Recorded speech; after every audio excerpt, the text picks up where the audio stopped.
जिले में एक तरफ युक्तियुक्तकरण के तहत शिक्षकों को इस क्षेत्र से दूसरे क्षेत्र भेजने की तैयारियां हो रही हैं, लेकिन वहीं दूसरी तरफ स्कूलों का हाल देखें तो बद से बदतर हो चुका है। इस वक्त हम खड़े हैं जिला मुख्यालय से महज 3 किलोमीटर दूर ग्राम गढ़ पिछवाड़ी में। ये प्राथमिक शाला गढ़ पिछवाड़ी है, जहां पर एक ऐसा भवन भी नजर आ रहा है जो पूरी तरीके से जर्जर हो चुका है, या कहें ये एक खतरा बन चुका है, डेंजर जोन बन चुका है, जहां पर यदि बच्चे जाते हैं तो उनके लिए खतरनाक साबित हो सकता है।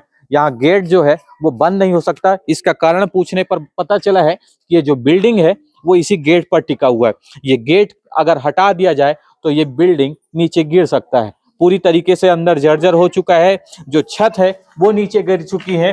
कारण पता करने पर यह पता चला है कि ये भवन जस्ट पिछले साल पूरी तरीके से जर्जर हो गया था। जर्जर अवस्था में होने की वजह से इसको मरम्मत के लिए पैसा मंगवाया गया था। पैसा आने के बाद से लेकर कार्य भी शुरू हुआ था।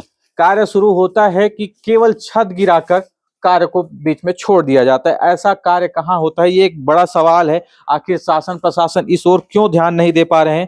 कि प्रशासनिक लापरवाही कहें या क्या कहें, कि एक ऐसा स्कूल जो जहां पर स्कूल संचालित होता है, पढ़ाई होते रहता है, उस जगह पर अचानक छत गिराकर छोड़ दिया जाता है और पढ़ाई के लिए भी लोगों को परेशानियों का सामना करना पड़ रहा है।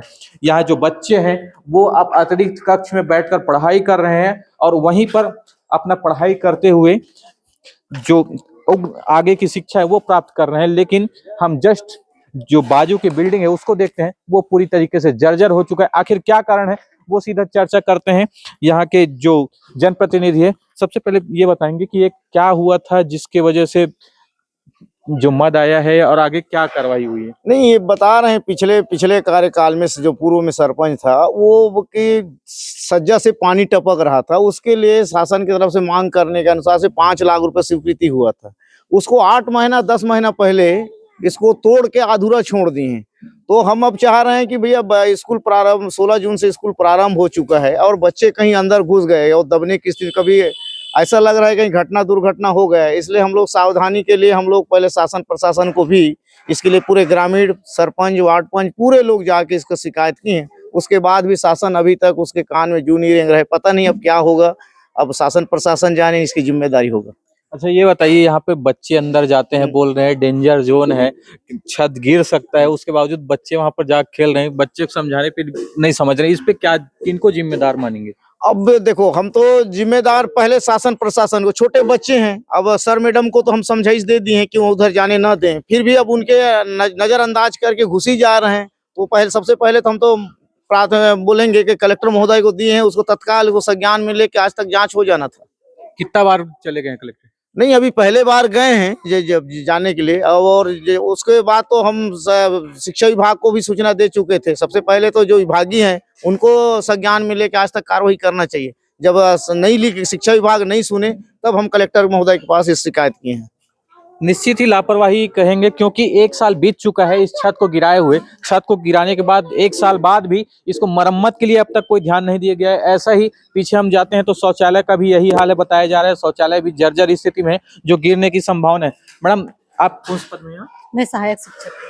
अच्छा ये बताइए, कब से है और क्या स्थिति है? ये 2-3 साल हो गया है। पिछले साल इसी टाइम में शुरू किए थे, बरसात के टाइम में, और अभी वैसी है, आधा तोड़ के छोड़ दिए हैं। अच्छा, किन्हीं को और शिकायत किए थे आप लोग, क्या मांग की? हम लोग पंचायत में लिख के दिए थे, तो उन लोग पिछले साल तोड़ेंगे और यहाँ पर रिपेयरिंग करेंगे ऐसा करके बोले थे, तो आधा तोड़े हैं और उसके बाद छोड़ दिए हैं। अच्छा, बच्चों को समझाइश देते हैं वहां ना जाए करके? हाँ, फिर भी जाने की संभावना? हम लोग के सामने तो नहीं जाते हैं, लेकिन कभी कभार डर भी लगा रहता है कि चले जाएंगे ऐसे करके। फिर भी हम लोग मना करते हैं, उधर मत ही जाओ ऐसे करके, उधर कभी भी कुछ भी हो जाएगा तो हम लोग को भी डर लगता है। निश्चित ही ये बात 100% सत्य है, क्योंकि हमने आपको कैमरे में तस्वीर दिखाया है कि छत किस तरीके से गिरा हुआ है और कितना जर्जर स्थिति है। यहाँ बच्चे उपस्थित हैं जो वहां पर खेलते हुए शिक्षकों की नजरों से बचकर जा सकते हैं, और कभी भी एक बड़ी दुर्घटना होने की संभावना बनी हुई है। इसके बावजूद लगातार यहाँ के जो प्रशासन है उनको ज्ञापन दे चुके हैं। यहाँ के एसडीएम को यहाँ पर आने की बात कही गई थी। जनप्रतिनिधि द्वारा ये भी बताया जा रहा है कि जो एसडीएम है वो यहाँ पर आकर निरीक्षण करने वाले थे और उसके बाद काम चालू होने वाला था, पर लंबा समय बीत चुका है, अब तक इस ओर कोई कार्यवाही नहीं हो पा रहा है। ये किसकी लापरवाही है, देखने वाली बात है। आखिर कब तक ये स्कूल बन पाता है और बच्चे कब तक सुरक्षित रहते हैं? मौसम साहू, बस्तर नेटवर्क, कांकेर।